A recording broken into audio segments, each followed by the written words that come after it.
Hi, good morning, everyone. Good evening and good afternoon, wherever you are in your part of the world. Welcome to ADEX Pixel Virtual Expo. Uh, as this in collaboration with Blue Hope Pin and backed by the British High Commissioner of Malaysia, together with ADEX Pixel Virtual Expo. We have an array of programs and content, all for all moving towards the love of the ocean, with regards to the World Ocean Week. Today we have here with me one of the pioneering technical divers. And we are very honored to have him to spend his time this morning with us to talk a little bit more about his journey as a dive professional. Uh, as a dive professional. So today here we have Bret Gilliam. Hi, Bret. Good morning. How are you? Nice to see you. Pleasure's all mine. Bret, you are a pioneering technical diver. When I was Googling you and your credential on Wikipedia is amazing. So when we research a little bit further, it says that you are a pioneering technical diver, an entrepreneur, an expert witness, an explorer, and also an author. So perhaps you can tell us a little bit more about this journey of yours with a very vast experience and also very diverse as well. Could you share with us a little bit on that context? Yes. My father was a senior naval officer, and when we were transferred in the Navy to Key West in 1959, I began snorkeling, and I was 8 years old, and I became quite a accomplished snorkeler and freediver. At the age of 8, I was getting down to 50 or 60 feet breath hold diving. And then the next year, later that same year, we saw the first episodes of Lloyd Bridges' television series, Sea Hunt. And it so captivated me, so fascinated me, and my father for that matter too, that I begged him to let me take scuba training at the time. And in 1959, really about the only programs that were available were through the YMCA, and I ended up taking one of the scuba classes, which consisted of about an hour and a half total training. I went over to this guy, and he had a boat in Key West, and he went over some skills, and made sure I knew how to clear my mask, and showed me how the scuba gear worked and this sort of thing. And I demonstrated the skills that he wanted within about probably an hour, and we talked about the academics and not holding your breath and all this kind of stuff. And then in the last 30 minutes of my supposed training course, he handed me a scraper and a brush and asked me to clean the bottom of his boat. So I was kidding the other day when I was doing an interview, and I said, if that had been 2009, I would have probably gotten a specialty certification in boat cleaning, but that's what launched my career in diving, really, at that young age of 8. And then I continued diving, very much was my favorite activity. And then in 1961, when I was 10 years old, I started a fish collecting business using fish traps, and I was selling my catch to the Key West Aquarium and also the Miami Seaquarium. And so I was trapping these fish. I couldn't put a buoy on my traps, or other fishermen would haul them up and take my fish.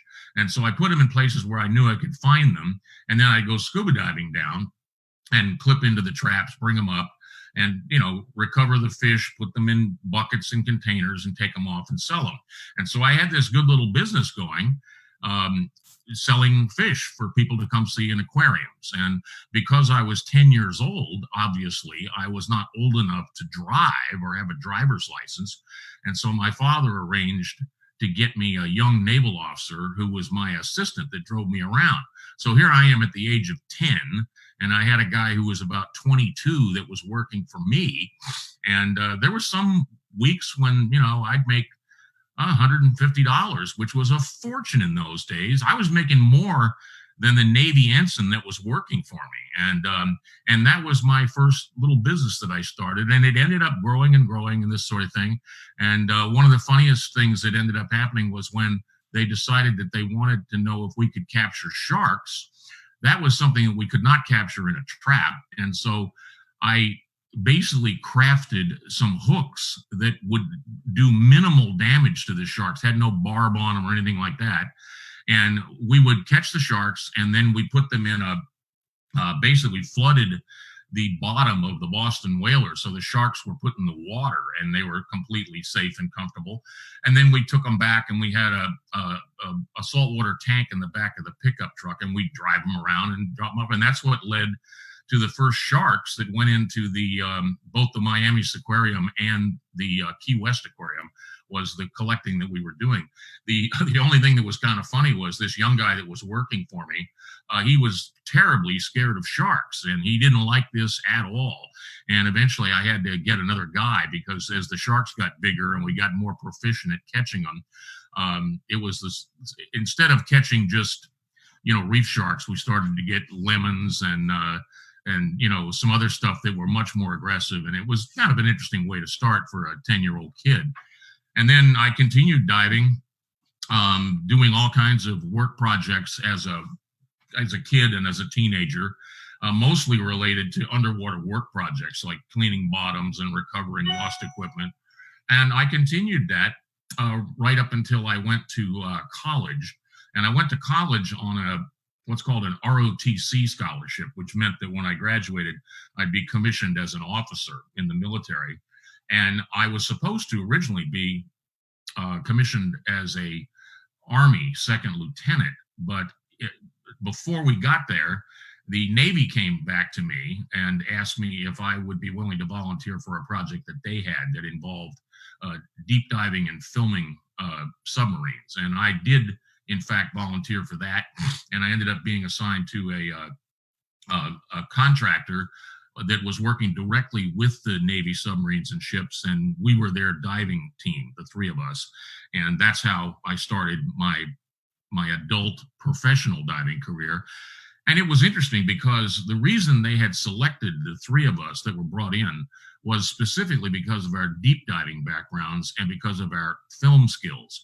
And it was much different than what the Navy had been doing up to that point. I think, if I remember correctly, in that era, the deepest the Navy was putting divers in the water untethered, meaning that they were not breathing from a line coming down from the surface and this sort of thing. I think it was only about maybe 160 feet or so. And what they wanted us to do was to, we ultimately had to get below what is called the deep scattering layer, which in that latitude, about 17 degrees latitude, it occurs between 500 and 525 feet or so. And so we had to eventually get down below 500 feet in order to film the submarines, because the deep scattering layer enabled them to hide underneath it, and it bounced sonar pings from the Soviet submarines off the thermocline layer. And so that was our target depth from the very beginning. And what it ended up doing was, because we could not do this on air, in those days, the operating partial pressure of oxygen maximum was 2.0. And so that would take us to right about 300 feet. Just that was standard. That was no problem at all for us. In fact, we went deeper a little bit. We went to about 325, 330, and that's when we needed to get heliox. And this presented another problem for us, because there was no place on the island of St. Croix in the Virgin Islands where we could get that. And so we requested it from the Navy, and then found out that they had very specific protocols on mixing the gas and how long it had to be used, how long it could wait until you used it. And it turned out that the gas was supposed to have been mixed by an approved facility, and then we had to use it within 12 hours. And that was not going to work because the nearest approved place was in Puerto Rico, and they did not fly high pressure filled cylinders. And so they had to be moved by ship, and it couldn't be done in 12 hours. And so what we ended up doing in order to get the gas that we needed, we went to a local industrial gas supplier, and we got helium and oxygen, and we mixed it ourselves with partial pressure blending. And in order to tumble it, which is the process that they believed in that era was facilitating the proper mixing of the gas and would not lead to what they called molecular migration, where there were actually changes in the cylinder itself inside the gas that was going to change some of the mix, whether it was in the high part of the cylinder or the low part of the cylinder, this sort of thing. And so we had to tumble it. And we ended up figuring a way out to do that by basically putting the big cylinders down on the pier and kicking them down. And we once were told that this was not a proper protocol for the Navy, but when we explained to the Admiral why we were doing it and that it was going to facilitate us getting to the proper depth, they ended up letting us do that. There was another interesting thing that occurred. At the time, of course, any equipment that you used had to come through Navy purchasing. And at the time, the only diving equipment vendor that was on the Navy purchasing list for regular scuba equipment was U.S. Divers. And the purchasing that was available to us was only for double hose regulators. And double hose regulators were a bad match for us because we couldn't put submersible pressure gauges in them. They didn't have any low pressure ports. And the work of breathing on the double hose regulators was not comfortable for us beyond certain depths. It was just too hard to breathe. Remember, we were wearing triple tanks, which were called Navy 90s. They were spun aluminum cylinders. They were quite big. They were heavy. And we wore triples plus the big cameras that we were carrying. And so we had a considerable load. And I was introduced to the Scuba Pro Mark V regulator in February of 1971 and was really impressed. One, it had an incredible ease of breathing, even at extreme depth. And it had 2 low pressure ports and 2 high pressure ports. So we had no problem at all adding a submersible pressure gauge. And think about it a minute. If you're going to go to 500-foot depths, kind of like to know how much gas you got left in your tanks. So we got that all figured out and made the request and found out that Scuba Pro was not on the purchasing list. And we went back to our executive officer and explained to him that we really needed this equipment. Also, Scuba Pro had just come out with the first modern vest-style BCD with an inflator, and we wanted those too. And when he explained to us that they were not on the purchasing list, I asked him, I said, don't we have a discretionary money fund that we can use for, unforeseen purchases? And he said, yes. And I said, how about if we take some money out of that and just buy the equipment with that? And he agreed to it. So we ended up having an officer that was stationed in San Diego, California, go over to famous filmmaker now, Chuck Nicklin's dive store called the Dive Locker. And they went in and bought us 9 Scuba Pro Mark V regulators, submersible pressure gauges, and BCDs with inflators. And it changed the whole way that we were diving. And it also ended up later on down the line getting Scuba Pro on the Navy purchasing list, which worked out quite well for me later, because when I finished the military diving stuff and finally went into business for myself, I ended up contacting Dick Bonin, who was the president and founder of Scuba Pro, and wanted to be a distributor for his equipment line, Scuba Pro. This was in 1973. And he remembered me. And he said, Arch, are you that guy that was on the Navy diving project that got us added to the purchasing list? And I said, Yeah, and he said, yeah, absolutely. So he opened the door for me to be a Scuba Pro distributor, and we ended up becoming one of the largest ones they had in the world. And the business that I founded was called VI Divers Limited in St. Croix, and it grew to be the largest diving company in the Eastern Caribbean. And we had divisions for not only retail, training, boat operations, but we also did commercial diving, scientific diving, and we did film support for Hollywood and television stuff and documentaries, and it worked out really good. You want me to go further? Thank you, Brett. I also realized that, aside from you being the founder of TDI, uh, and also have came out with a couple of articles that is um, basically on that focuses a lot on diving. You are also a holder of the world record for deep diving on air. So Yes. yeah, you had once in 1990, and also another one in 1993, beating your own records. Yes. So perhaps you can share with us a little bit more on that one.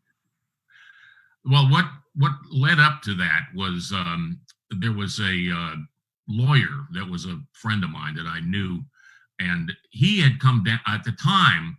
I had founded a cruise ship line that was completely dedicated to scuba diving, and it was huge. The ship itself was over 500 feet long, and it accommodated nearly 500 passengers. I had 250 crew on board. It was the largest diving operation in world history. There's never been anything that big since. We had our own recompression chamber on board, had medical staff, had everything, and we were doing on average between 4 to 6 dives a day from our 10 38-foot diesel dive boats that we carried. And a lot of our stuff that I was doing was taking us into exploration areas that had not been visited before, both in Belize.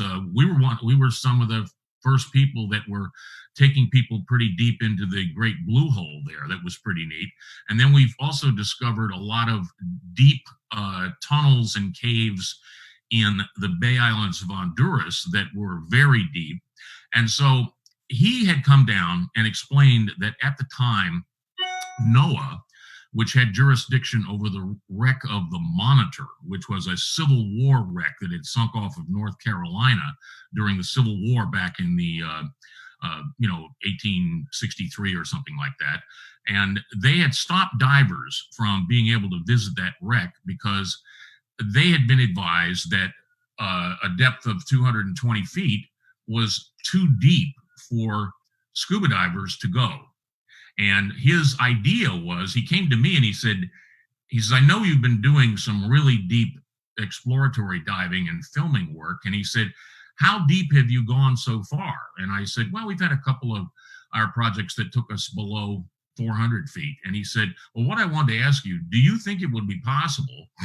Could you go to 440 feet so I can make an argument to the court that prohibiting people to go diving at 220 feet on this Civil War wreck is a little bit unjustified, because here's a guy that can go twice that depth. And so it ended up that that's what the motivator was. I wasn't particularly interested in trying to set a record. I just didn't care. But it was an argument that was actually going on in the Supreme Court of the United States. And so I ended up scheduling a day. It was February 14th, 1990, that I was sort of free from most of my obligations that day, and did the dive that day. And I ended up going to 452 feet. And I had no problems at all on a dive. And that actually was one of the factors that ended up convincing the court to relax the restrictions on the Monitor, and it was opened up. And then, so that stood as the record by a considerable amount. I think at that point, the existing record was, I don't know, about 25 feet deeper, and had been done by Neil Watson and his partner back in the 60s, I think. And but everybody else that had ever tried to break that record had died trying. And they just didn't have the technical background and understanding of the physiology that I guess that I did. And so I took all the steps that I thought would adequately protect me. I had an extremely high tolerance for narcosis. And also, I had never had any particular problems. If I kept my exertions down to an absolute minimum, I felt that I would have no problem with the high PO2, the high partial pressure of oxygen. And it turned out I was correct. In fact, when I got to the depth at 452 feet, one of the staff had prepared a series on a slate. There was a series of questions that they wanted to see what my mental function would be at that depth. And so I had some math questions and some spelling questions and other things. And I took about 90 seconds to complete that while I was hanging at that depth. And I had no mental problems at all. And then 3 years later, I was doing a film project and I was working with humpback whales.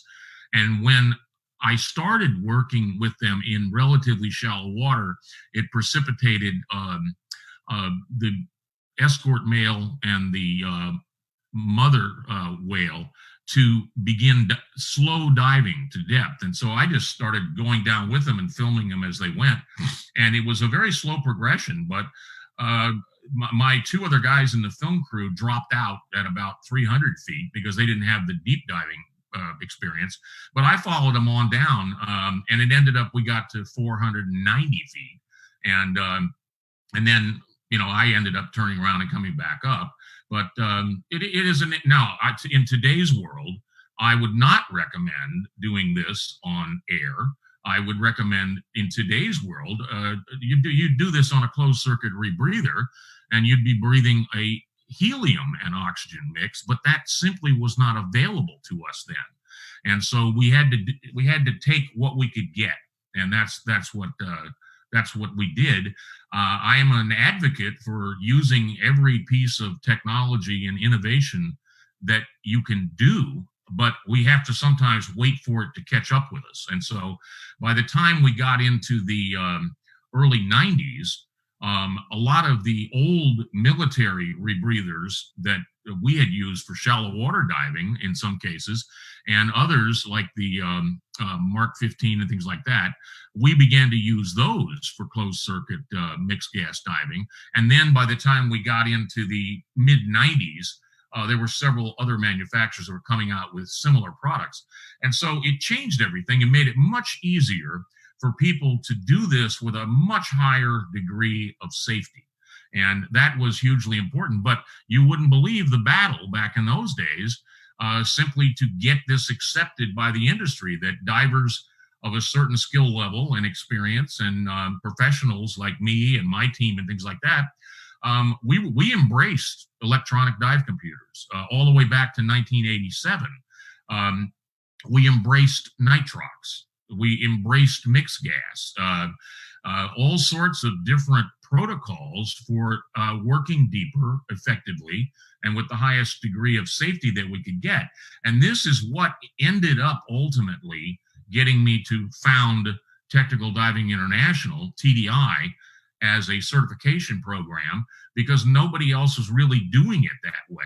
I had originally been one of the founders of IENTD with Dick Rakowski and Tom Mount, but they weren't going in the same direction I thought we should go.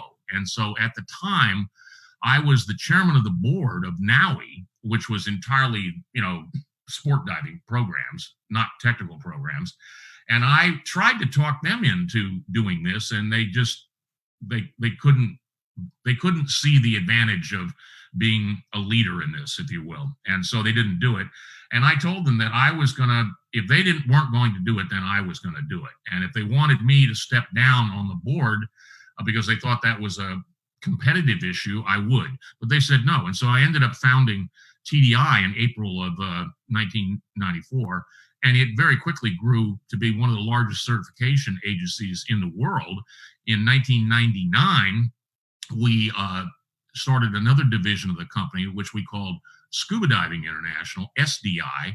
And that was designed to basically match up with all of the essentially the sport diving entry level programs that Patty and Nowie and people like that were doing. And our instructors were so happy with how we were supporting them on the technical side of things. They wanted a way that they could do all of their training through us. And one of the innovations that we put in place for SDI was we completely embraced electronic dive computers and put them directly into the training. We did not use dive tables, except in the academic overview. We talked about dive tables as a sort of a way that things used to be done. But throughout all of our training and all of our programs, dive computers were incorporated into them. And at the time, this was a very controversial way that they thought that we were doing things. And I tried to explain that this was actually making the sport safer, because electronic dive computers recorded all the information. They were doing instant time sampling. They had algorithmic decompression models that were more conservative than the classic Haldanian programs, where virtually all tables were derived, including the Navy tables, which had been the background for almost everybody originally, for those of us that went back into the 50s and 60s and stuff like that. And so it was a case really of a lot of controversy being started over issues that the people that were being critical didn't fully understand. And I think the breakthrough was the 1993 Undersea and Hyperbaric Medical Society's medical conference that was held that year in Halifax, Nova Scotia. And they did a special presentation. I think there were 9 of us on the faculty of that, that was talking directly about dive computers. And that led to a chance to completely explain the technology and the underlying physiological way that the algorithms were developed. And with the exception of a handful of the doctors and medical staff and people that were there, once we had a chance to explain it in everyday terms for people, because it's a complicated subject, then at that point, I think that there was a moment of awareness where everybody went, wait a minute, this does make sense. These algorithms are more conservative. It's eliminating the common mistakes that divers were making, keeping records of their, what was their maximum depth, how long were they there, what was the surface interval. All this stuff that we had seen over the years was not being basically recorded properly. People were making mistakes, and because of that, they were getting bent. But with the dive computers, they didn't have to worry about keeping this stuff because it was automatically contained within the computer. And the computer would then tell them as they approached decompression or how much decompression to do and when they could come up. And it really worked out well. And on the Ocean Quest ship, we had put dive computers on board that were available for anybody that wanted to use them. And we had basically a specialty academic program to get them fully aware of how they function. And it ended up that the overwhelming majority of our divers, who had never even seen dive computers before for the most part, completely embraced them.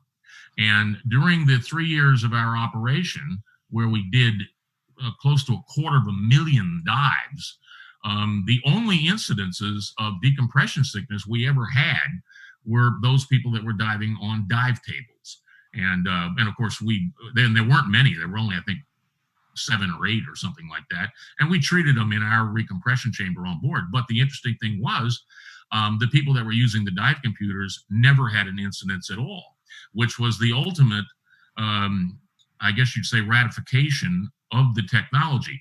And the computers we were using then were an OEM product that was being distributed by Dacor. And it was a small computer that was called a microbrain.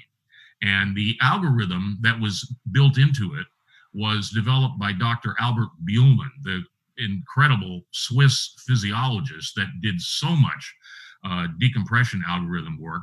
And it turned out that this algorithm, the P5 program that was in there, was a perfect match for what we were doing, which consisted of a wide range of depths.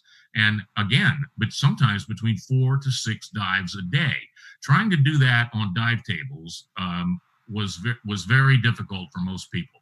And also, we did not put restrictions on our divers. We didn't have a depth limit. We didn't have time limits. We didn't tell them they could not do decompression diving. What we did was we told them that if they were going to do that type of diving, we had boats that were specifically assigned to the more advanced divers. We had one boat that actually I usually ran, where we knew we were going to be doing deep diving. And so we just assigned the people to the right boats. If there were people that were just specializing in photography, we had boats that were dedicated to that. So it worked out well. And that began the widespread use of dive computers. And I kept extensive records of everything that we did. And so among other groups, the Undersea and Hyperbaric Medical Society was very eager to access our data. And so at one point, I shared the first year's diving that we had done, which I think consisted of about 78,000 dives. And we had everything detailed there because we could extract it from the computers. And we also knew what our this very small number of divers that were still using tables, we knew what they were doing too. And that ended up being published as a medical scientific paper that was peer reviewed. And that's what launched, I think, the initial discussions out there. And in 1993, among other people that were involved on the faculty of that dive computer portion of their conference was Dr. Albert Buhlmann. And Buhlmann was brilliant, absolutely brilliant. And all the people that were there gave very distinct and articulate explanations of the technology. There was only one person on the faculty, and I'll leave him nameless, but he was a doctor from Australia that simply did not understand algorithmic development, did not understand decompression modeling. And although he continued to aggressively be critical, pretty much everybody else, got on board with it. And so that's when we began to see the real acceptance and usage of computers. What also was interesting, because I had not met Buhlmann before, and we bonded, and I loved talking to him. He liked talking to me because I was an actual in the field diver doing a lot of the beta testing, and it led to a relationship that was really good. Because when I became involved with Uvatech, which was the world's largest dive computer manufacturing company, I initially started in a consulting role with them in 1994. And what I did was, in the process of developing one of the new computers that they were working on, I reached out and brought Buhlmann in and had him involved in doing a proprietary program for us that they would only be used in our computers. And so we embedded that. And then when I took over the company as president and CEO in early 1996, we had already started on these other computers, and then we began to expand it from there. And so the connection with Buhlmann was so important to us, because at that point, right up until we sold the company, we kept basically, we were interlinked with Buhlmann on every piece of technology that we did with regards to computer algorithms. And we ended up having I think it was 74% world market share in computers. And then we took the company public and sold it to JWA, which is the parent company of Scuba Pro, in 1997. I stayed with them until the end of 1998, and then they combined the companies. So it was a kind of interesting how things, end up working out. Yeah, it is quite interesting how it developed, and then and it led through your personal interest with technology and the diving industry itself. In your opinion right now, in terms of the innovative perspective of diving knowledge, maybe technology, maybe gears or equipment, is there any brands or any products that you think has a very good potential to be pushed further? I'm sorry, what was that last bit? In your opinion, looking at what's out there in terms of diving products that has maybe a BC, maybe a rebreather technology.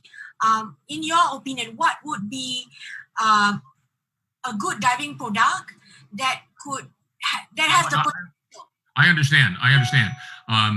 Well, the good news is that there have been so many new innovative products that have come out, really, since that era in the early 90s, that now there are multiple builders of rebreathers. Some are large and some are small, but the innovations that are still going on are very good for the most part.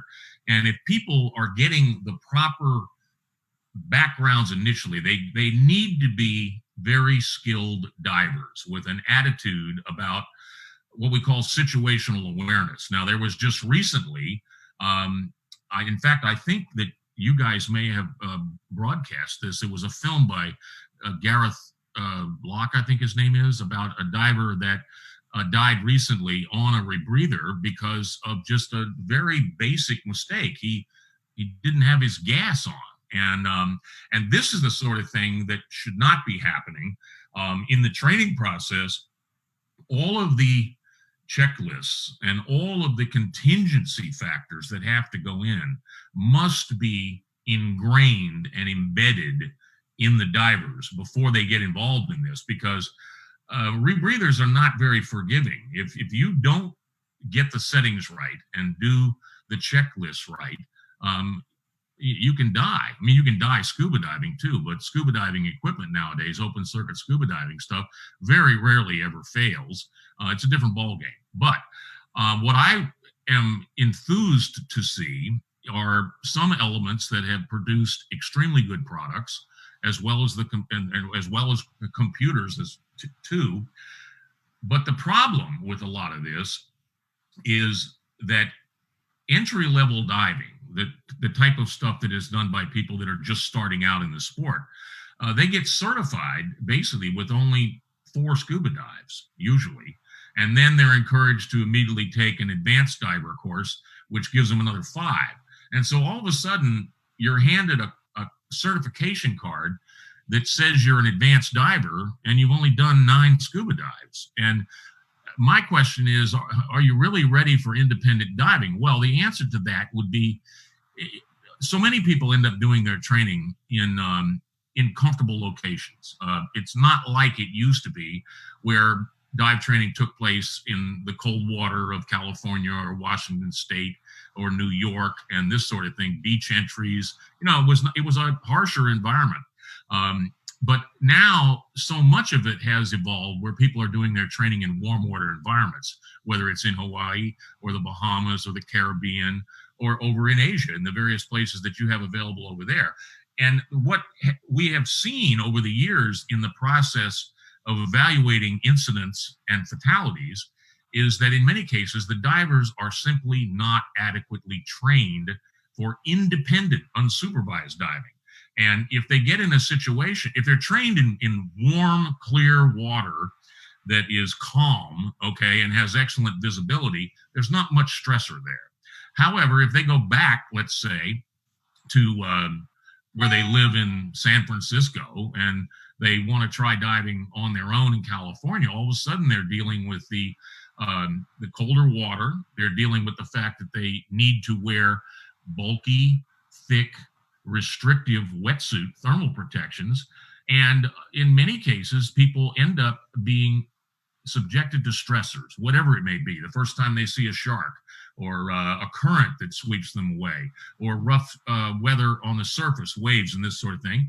And if they have an anxiety and stressed experience, they're going to drop out of the sport and they don't continue. The worst thing is that some people get in those situations and cannot self-rescue, and they end up dying. And so one of the things that I would like to see is a lot more emphasis within the training programs. I would like to see more dives added in the training program. When I became a diving instructor in 1972, coming out of a military, commercial, and scientific background, I became a NAUI instructor, and we were doing 12 open water dives as part of our basic training, because back in that era, there were only 2 ratings. there was instructor, and there was scuba diver. That was it. There were no other specialties or anything else. And what we wanted, from not only from a safety standpoint, but from a business model standpoint, we wanted to create well-trained, independent divers that were going to stay in the sport. Well, first of all, we wanted to do that because that was the best thing for them from a safety standpoint, was to give them more supervised dives. And this meant that when they did have any type of problem, that they had an instructor right there with them that could interdict it and correct it and make certain that they were safe. And it worked out well. The other thing was that by keeping people in the sport, I was creating a customer base that was going to stay with me and buy equipment and buy dive trips and go on other alternative diving vacation things. And it worked out well because we had very little diver dropout. And what I look at now, looking back in retrospect and where we have become today, I don't believe that the training curricula in a lot of the certification programs is as comprehensive as it should be. And I would love to see that expanded a bit, because I think not only would it keep more people in the sport and create a better overall business environment, if you will, but at the same time, it's going to make the divers safer, and they're going to stay in the sport. And with the problems that we have now with this worldwide pandemic and everything, the diving industry is under extreme pressure all over the world. I mean, they just canceled the DEMA show yesterday, and virtually all of the other dive shows have been canceled, and people have had a very difficult time. You can't even travel, and so diving is being hit very hard. And I do hope that when we get out of this pandemic situation, that it will be able to restore itself. But I sold the last of my companies in 2005, and now I do nothing but consulting work, both in design of very large dive expedition luxury vessels. I'm talking about things in the 350 to 400 foot range, and I do litigation consulting, and also appear as an expert witness, and I am extremely busy with that. The interesting thing about that is, because I'm inside the litigation, and I do work for both plaintiffs and defense, I see both sides of everything, and I have privity because of my access to all the records. So I know exactly the details that precipitate an accident, whether it's an injury or a fatality, and so I'm completely objective when I do an analysis of an accident. A lot of this material is because if the cases are settled, all of this information is usually protected in a confidentiality settlement agreement, and it's not out there where the industry, groups like Dan, for instance, can get access to it. And so there's really a handful of us that have access to the inside information that would be, I think, very helpful for the diving industry to fully understand what is causing the accidents. But I don't know how we resolve that. But like right now, I have 23 open legal files all over the world. I even do work in Singapore, and but I do stuff in Europe and England, and in the Caribbean and in the Bahamas. And it takes me all over the world.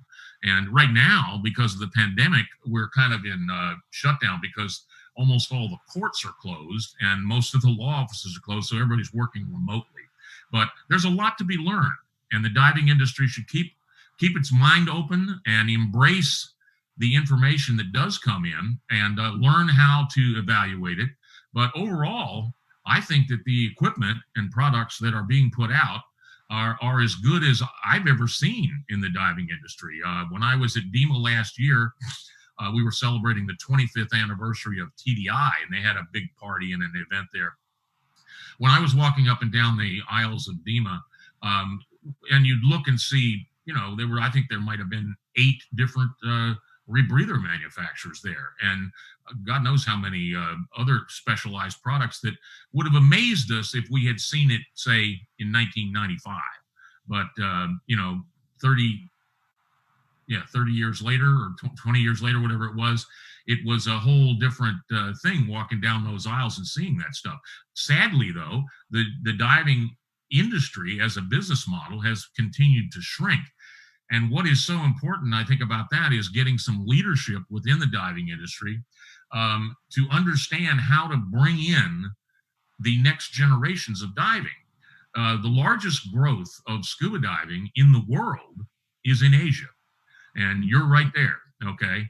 But when you look at the average participants in diving in North America, meaning United States and Canada, and who you're going to see in the Bahamas and the Caribbean, or even over, like when American tourists go to Papua New Guinea or Indonesia or the Solomon Islands, you're going to see a demographic that is substantially older.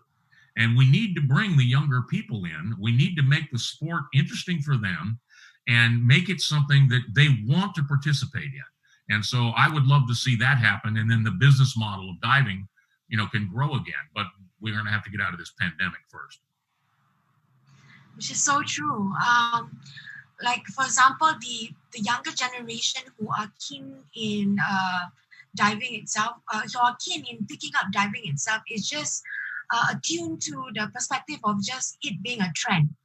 And then that could be perhaps a hook for the younger generation to explore or expand their interest into diving, may it be whatever discipline it is. Not only it could be in technical diving, it could also be in recreational diving. It could also be currently in China and in Asia. They have this growing interest in this discipline of mermaiding and also free diving. So yeah, what is your opinion if we were to attract the younger generation to be engrossed and dive deeper into this hobby, or maybe this new passion? What would be your good? I mean, what would you advise towards this younger generation to have in mind when they want to embrace this sport? I don't have the answer for that. And probably the best explanation for that is I'm going to be 70 years old in February. So I don't have a lot of interaction with younger people necessarily. I don't have any kids. And so I don't really consider myself to be any type of person with insight specifically on how to best interest them.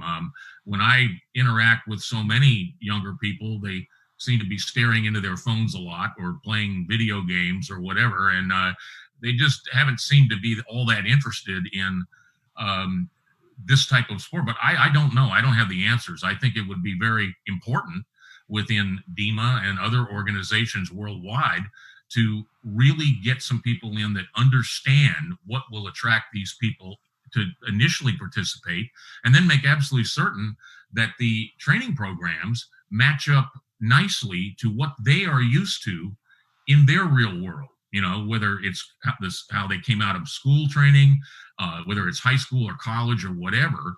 But we want to have these people, they've got to be enthusiastic. They've got to be interested.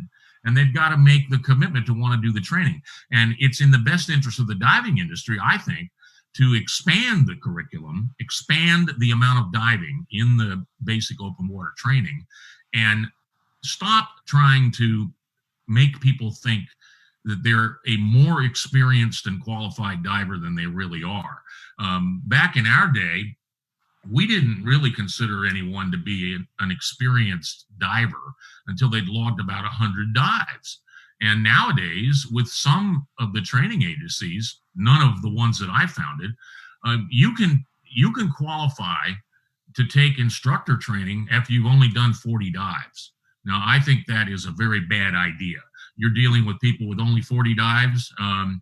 I think that there are going to be contingencies that can present that they're not fully prepared for. It'd be better off to raise those experience levels up and then concentrate on making sure that the academic program is completely adequate, but almost all of your most practical and valuable training is going to be the experience that you get with your instructor in the ocean or in a freshwater body, whatever it may be. But that's what's important, is to have the chance to learn skills and do your diving.